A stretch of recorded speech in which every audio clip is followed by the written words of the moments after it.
Hi guys, welcome to my channel. My name is Lorena. I'm an astrologer, and in today's video we are going to be analyzing Donald Trump's birth chart as well as his transits for the near future. So in the light of the recent elections and his when he took office just last week, I thought it would be a great idea to have a look at his birth chart, but more importantly, the transits that he has upcoming in the next few months and why not years, just to see if there's anything that stands out to us as important. But also, I thought it would be a great learning opportunity for those of you who are interested in astrology and learning to read birth charts, because he's such a public figure and his personality is easily observed. You can more naturally see how his birth chart plays out.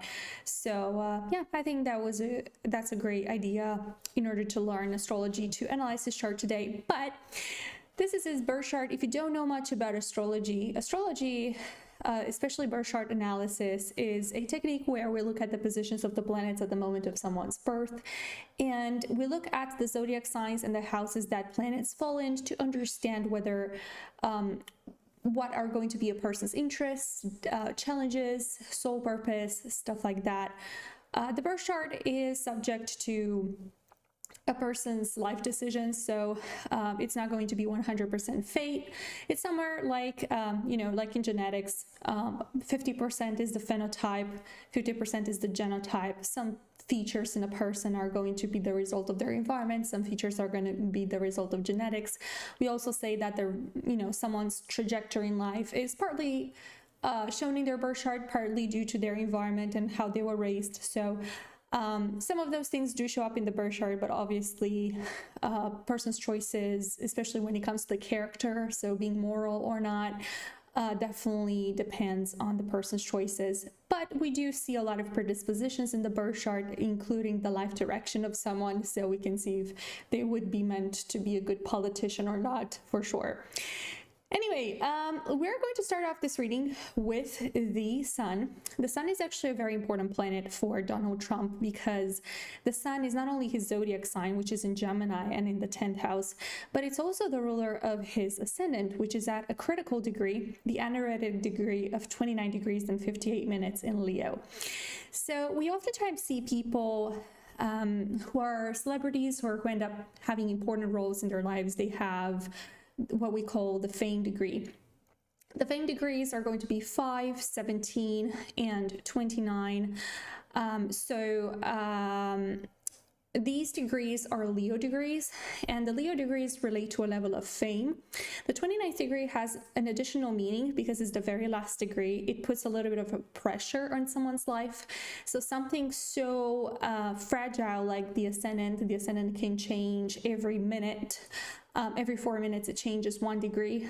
It is definitely very interesting and very much calculated that he was meant to have an important role in life and that he would achieve some great things according to the average folk.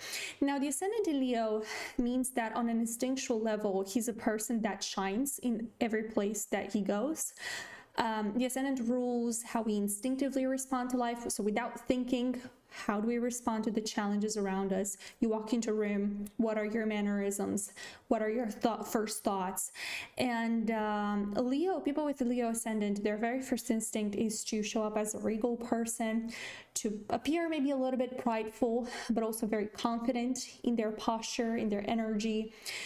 People with the Leo ascendant sometimes also smile when they walk into a room. Their very first instinct is to uplift the environment around them. Or if it's not to uplift, it is to send a message of, I'm here to shine, I'm here to attract attention. So that is what their decisions are instinctively rooted in. But the Leo is also ruled by the sun, and the sun as such is going to be the chart ruler in his chart, the chart ruler being the most important planet in a person's chart, dictating the most important personality traits, but also the most important area of life. Now, the sun for Donald Trump falls in Gemini, which means that he's naturally someone who has a lot of ideas, is very communicative, Gemini is all about information, talking, chit chat, gossip, but also the act of learning and sharing information with others, which is why a lot of times when we see people with Gemini energy, they're interested in things like becoming a writer or traveling or having a blog of their own, social media also. But on a larger scale, just because the sun also falls in the 10th house, which is the house of institutions, career, social status, governmental figures, someone with a chart ruler in the 10th house is kind of destined to have a life that is anchored in the public eye, or that is anchored around the idea of professional success more so. The public aspect is dictated by 11th house placements, which we're going to go into in a second, but the 10th house is definitely the energy of governments, of institutions. Now, if you have your chart ruler in the 10th house, you don't have to be a politician. The politics aspect comes from multiple other indicators, but you certainly have a life that is anchored around the idea of building a successful life for yourself and having a successful career, or at least getting some sort of public recognition from authority figures, or in general for the work that you do. So building a career oftentimes is very important for people who have chart rulers in their 10th house. Even the sun in the 10th house is enough for this too. The sun is also conjunct the North Node, which is the placement that speaks about the soul purpose. So Donald Trump's soul purpose is around 10th house energy. It is around the energy of having more confidence in his skill set when it comes to him being a public figure, when it comes to his career success. Sometimes what is really interesting to me is that sometimes people with the North Node in the 10th house have imposter syndrome, especially early on in their careers. They feel like they're not good enough to succeed and they have to push themselves in order to get there. However, because his chart ruler, the sun, is conjunct the North Node, if he was raised in an environment where he was made to feel really good about himself, this isn't as much as a challenge as for the average folk who has the North Node in the 10th house. This is further reinforced by the fact that his South Node, which represents his past lifetime, and his baseline energy is in Sagittarius, which is an all-knowing energy. This means that he's always quite confident in its knowledge and philosophies. And with the North Node in Gemini, he's actually meant to soften up on these philosophies and to share them with people, but also to be open-minded about other people's perspectives. So in addition to the career building purpose, he also has this being more flexible with his ideas and mindset purpose too. So just because he comes with very set philosophies in life, I don't think the imposter syndrome is something that he fights as much, at least not now later on in life, but certainly it is something that he may have faced earlier on in his career. The moon is also in Sagittarius. The moon represents his emotional needs, but also the women that he feels most comfortable around. And the moon in Sagittarius shows us that he's also someone that finds emotional comfort in learning, studying, but also traveling, international travel too, and connecting with people on a philosophical level. People with the moon in Sagittarius, especially men, also have this energy about themselves that they're know-it-alls and they have a lot of information that they carry. So the more confident they are, which definitely the Leo ascendant helps him, the more that they're going to feel prideful about the idea of sharing what they know within their mindsets, within their ideas. Now, what is also really interesting is that the moon falls in the 4th house. The moon is a planet that stereotypically represents the mother. The 4th house can also represent the relationship with the mother. I know some astrologers, especially traditional astrologers, relate the 4th house with the father and the 10th house with the mother. But in a more modern and psychological interpretation, the 4th house is the parent that is meant to provide you with that care, emotional care, home security, and the 10th house is the parent that provides you with the structure and the validation. In more modern times, the 4th house and the 10th house is kind of a blend of the two parents, but in the idea that the mother is the one that is more emotionally nurturing and caring, I do think the 4th house relates to his mother here. And the moon in the 4th house, opposite the sun in the 10th house, the sun can also represent the father. I feel like his parents were very much opposites. I don't know if they are divorced, or usually when we see this in a child's chart, we see that the child perceives the parents as completely different, opposites from each other. Sometimes we see children that say, I don't even know how my parents are together because they seem such different people to me. It doesn't necessarily mean that the parents are fighting a lot. It just means that from the perspective of the child, they're opposites. They're very different. And sometimes opposites attract, sometimes opposites complement each other. So it's not inherently a bad thing, but definitely it's an interesting thing that the indicators around his mother are completely opposite from the indicators of his father. When it comes to his family life, I'm just going to elaborate on this a little bit more. The moon in the 4th house definitely shows that he is a family guy in one way or the other. Like, he finds a lot of emotional comfort in the topic of having a family, a home for himself, a relationship that is steady, further reinforced by his Cancer placements too. Lilith in the 4th house, however, there is some drama in his family lineage that he carries within himself. Usually this is just kind of family trauma that gets passed on to him, or it could be that he is like the little devil in the family, or that he had someone that was like the little devil in the family. Not always when we see someone with a Lilith in the 4th house are they a problematic person in their family, but sometimes they have been subjected to so much darkness in their family that they have some unhealthy patterns to work through as well. Interestingly, he also has a lot of Cancer placements, Saturn in Cancer too, Mercury and Venus in Cancer. There's a lot of importance again that he has towards the topic of family, homes, traditions. Saturn in Cancer also shows a karmic lesson of having healthier relationships with the family, or just embracing the energy of kindness and empathy in a more healthy way. Sometimes people with Saturn in Cancer have to learn to be Cancers in a healthy manner. So to show the healthy signs of Cancer rather than the negative signs. The negative sides of Cancer are basically being manipulative, emotionally manipulative, not knowing how to connect with people in a safe way. The healthy sides of Cancer is to be empathetic, kind, nurturing, and to provide a safe space around you. So that's definitely part of his karmic mission, alongside the soul purpose for career success and open-mindedness. Great. Awesome. Let's move on. So let's talk a little bit about I want to talk a little bit about why he is a politician. When we look at a person's career, we look at the 10th house, first of all, and his 10th house starts in Taurus. This means that as part of his public image and his connections with authority figures, he's seen as someone that has a stable career, or that has a stable path in their job, and they can create a sense of security around them.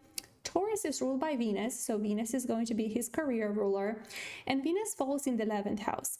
Now, people whose career rulers are in the 11th house oftentimes have a career path that relates to one of these topics: social media, networking. It could also be technology. Sometimes 11th house could represent tech, but most importantly, politics. The 11th house is the house of doing something for a population, doing something for the wider good, or connecting with a bunch of people. When you have placements in the 11th house in general, you're meant to be very sociable in life and to be exposed to interacting with others.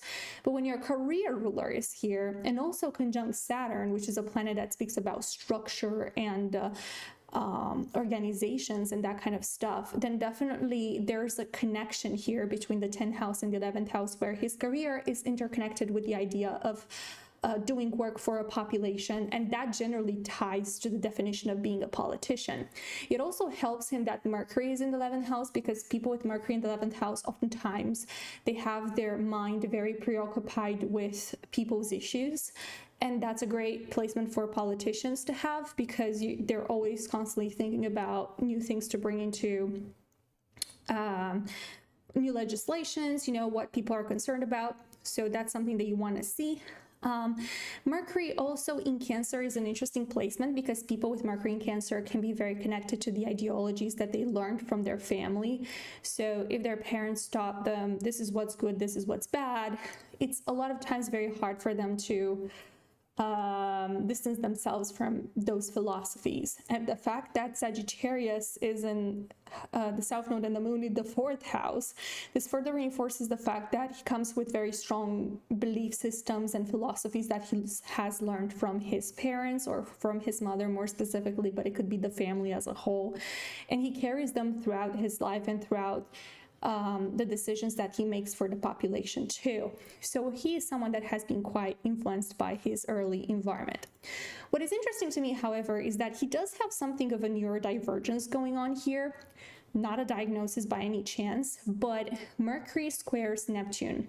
And Neptune is a planet that speaks about being head in the clouds, confusion, Sometimes people with Mercury square Neptune could also be intuitive, so they could have a great sense of sensitivity and an understanding of the people around them.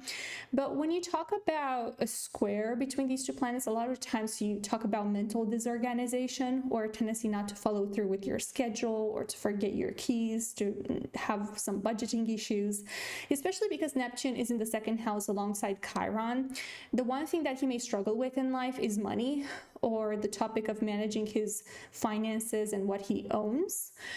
Again, don't know exactly his financial situation, but definitely there's some challenges in here. At least from a psychological level, he was meant to work on how he managed his money so that he wouldn't go bankrupt and that he would know what's going in and out of his bank account. Mercury here, again, Mercury in the 11th house is a placement that shows that he has a lot of ideas to share with people, and that oftentimes he finds a lot of mental stimulation in the notion of not necessarily helping others, but sharing what's on his mind with others. With the North Node in Gemini, also Gemini is ruled by Mercury, so Mercury is going to be the planet that rules his North Node, so definitely this is a planet that helps on his purpose as well. So yeah, basically he's a politician because he has 10th house and 11th house placements, especially because the sole purpose is in the 10th house, because the chart ruler is in the 10th house, so there's that connection and desire for career success, but also because he has his career ruler in the 11th house alongside other important indicators. Now, here's the interesting thing. The planets that we didn't talk about are going to be Mars and Pluto, and both Mars and Pluto fall in his 12th house. The 12th house is the house of the things that we do not see about ourselves, but also the things that we do not see about life. The 12th house is a deeply karmic house. Basically, you have problems with those planets, and you are meant to work through those problems with those planets. In order to express them more healthily, to bring them up to the surface, and so on. Mars in the 12th house usually is present in the chart of someone who doesn't inherently know how to act assertively and healthily, how to assert themselves in a healthy manner. It could be a person that felt oppressed when young and then felt scared about the idea to share their anger, or it could be someone that has a lot of bottled up anger or passive aggressive anger and who doesn't know how to share their anger on the outside. Other times, especially because Mars in Leo, it could just be an energy of having a lot of bottled up feelings about what you need to do, but not knowing how to go about putting that into motion. Mars in Leo, however, does show us that when it comes to his triggers to be assertive and to take action, it is Leo themes mostly. So if he has an opportunity to shine, if he has an opportunity to get complimented, to be the star of a show, that's something that motivates him to act. So on the other hand, there's also prideful connection here. So if he feels like he would go to a television show where people don't like him, he wouldn't go there because he wouldn't be motivated to be there. But if it came to doing something that would give him a sense of fame or recognition, then that's something that inherently motivates him to act. Pluto here is also a very interesting one because it is present in the charts of two very much opposite people. The very first class of people with Pluto in the 12th house are people who sometimes empathize so much with the people around them that they struggle emotionally. Pluto being a planet of deep transformation and the 12th house being the house of people who need an empathic help, but it's also the house of imprisonment and all the unseen parts of ourselves. It can bring very much transformative events in someone's life when it relates to their mental health or when it relates to the mental health of others, which is why they can struggle emotionally to connect with the people around them because they empathize too much. On the other hand, we can have the second class of people who struggle with the law. Like genuinely, they get incarcerated or they have issues with law, they have issues with drugs, stuff like that. I'm not sure in general when you look at someone's chart, because their life context kind of dictates which thing they fall into. A lot of the times for the average folk is the first category. Like, they're just deeply empathic. They're deeply passionate about the topic of spirituality, psychology, and helping people because they empathize with others so much. There could also be the people who find refuge in alcohol or in doing illegal things. And from what I know, not American, but I have followed his life, I know there has been some illegal things that he has done and that he is like officially a felon.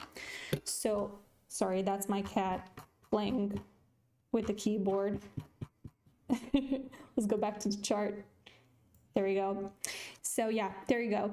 Another interesting thing, just to kind of hop back to the financial discussion, his Jupiter is also in the second house. So although he has Chiron and Neptune in the second house, he does have Jupiter here too, which Jupiter in the second house usually shows that there is a benefactor, there is some luck when it comes to the topic of finances and security for him.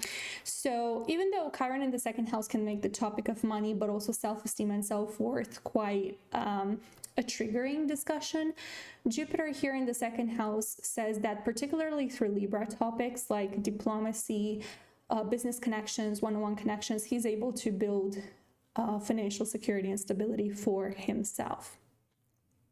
Awesome. Final placement that I wanted to go through in his chart is the part of fortune. The part of fortune for him falls at 28 degrees in Aquarius and in the 6th house, very close to the descendant. However, this is very typical for people that are born during a full moon.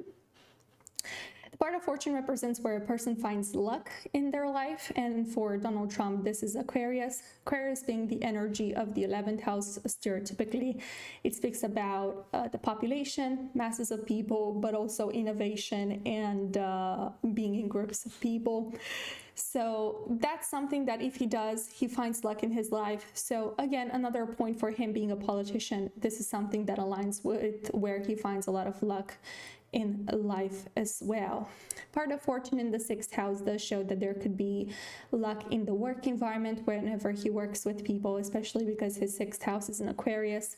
But part of fortune being close to the descendant, it also shows that he can meet very faithful people that he partners up with, like a wife, a business partner that eventually help him grow a lot in life. So basically, he does have the right people to help him get up whenever he falls to the ground. Awesome. Let's have a quick look at his transits for the upcoming year. So when we look at his transit chart, we immediately identify his 10th house transit. So he has Uranus on top of his midheaven at this time, and Jupiter also right on top of his Uranus North Node and the Sun. Jupiter is a benevolent, it's a positive planet. Jupiter being here shows that there is some advancement alongside his soul purpose. So this is in line with him being re-elected in the most important position in the country of the United States. So this is a good thing that he was able to be supported by the transits during this election time.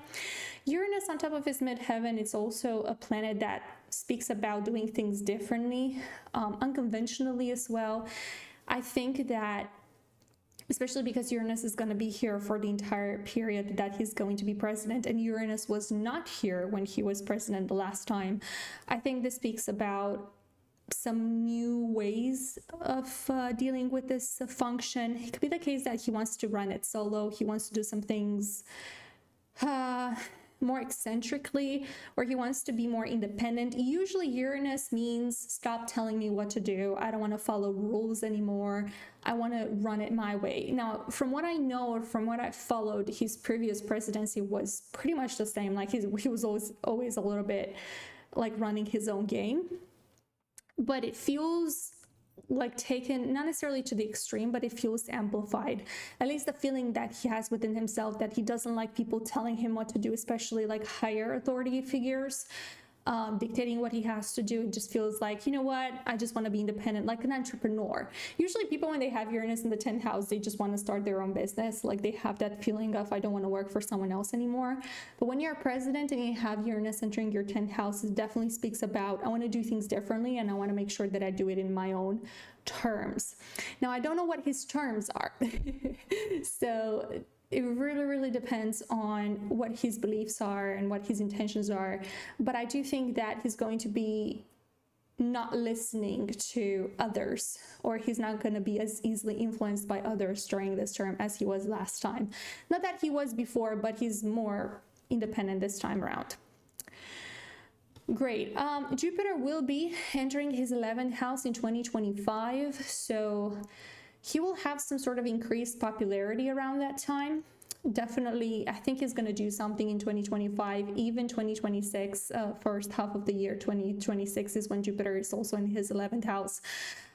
So just like he had some luck when it came to his soul purpose, when it pertained to career success, he does have luck pertaining to his public rankings, his social media rankings, his polls and stuff like that. So it feels like, especially when Jupiter reaches Mercury, I think that's going to be like, what, 6 months away from now? Let's have a look. So Jupiter is going to be on top of his Mercury in July of 2025. So summertime. I think it's going to come up with some sort of idea, or there's going to be some news that raises his popularity by a bunch. It could be a very positive thing that he does, or it could be that the public is exalted about him, because Jupiter in Cancer is also in the sign of exaltation. So yeah, he might do something that the public really likes, and his public standing raises by quite a bit. So around Cancer season of next year, because the sun will be here as well. Oh, great. When it comes to the North Node and Saturn, he does have 7th house and 8th house placements running over here. North Node in the 8th house usually means that there are some brushes with the topic of death and rebirth, but also the 8th house is a house of transformation, so it could be transforming your life in a lot of ways. Now, he did have like 2 assassination attempts in the previous month, so that's definitely very typical of an 8th house transit. Now, for a normal person, you wouldn't get assassinated or an assassination attempt during this time, so it's okay. If you have this transit coming up, don't worry. But it does bring the topic of transforming your life in one way or the other, or becoming more aware of the idea that, whoa, things may end and start again. That could be my life, that could be my job, that could be a relationship. So definitely this is quite an intense time for the person having this transit, or at least a time where the universe shows to you, hey, sometimes endings may happen and you need to prepare for that. Saturn in his 7th house does bring a higher level of commitment in his partnerships and marriage. I do think there's a lot of work going on behind the scenes in his marriage, but also possibly in the contracts that he's signing. Saturn in the 7th house also means him wanting these topics to be more secure. So some people get married, for example, or they have legal matters that they're dealing with, or they have some karma coming at them from a partnership perspective. It's usually positive karma, but if you do a lot of negative things, it could also be negative karma that comes your way. So some people do get divorced when Saturn is in their 7th house, or they do have lawsuits coming at them if they've done illegal things. But there is a balancing happening on the topic of partnership and also on the topic of legal matters and marriage. So it really depends on what he's done so far, but I wouldn't be surprised if in his personal life he is dealing with the notion of becoming more mature about all the relationships that he has. The North Node will also be in his 7th house next year, so this is something that he'll focus on quite a bit. But I think this is more something that comes up in his personal life rather than in his public life.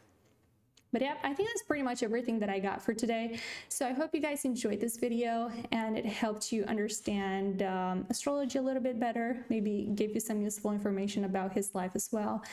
But if you have any questions or if you have any suggestions for future videos, please feel free to post a comment down below. More than happy to look into that. But you guys have an amazing day otherwise, and I'll catch you later. Bye.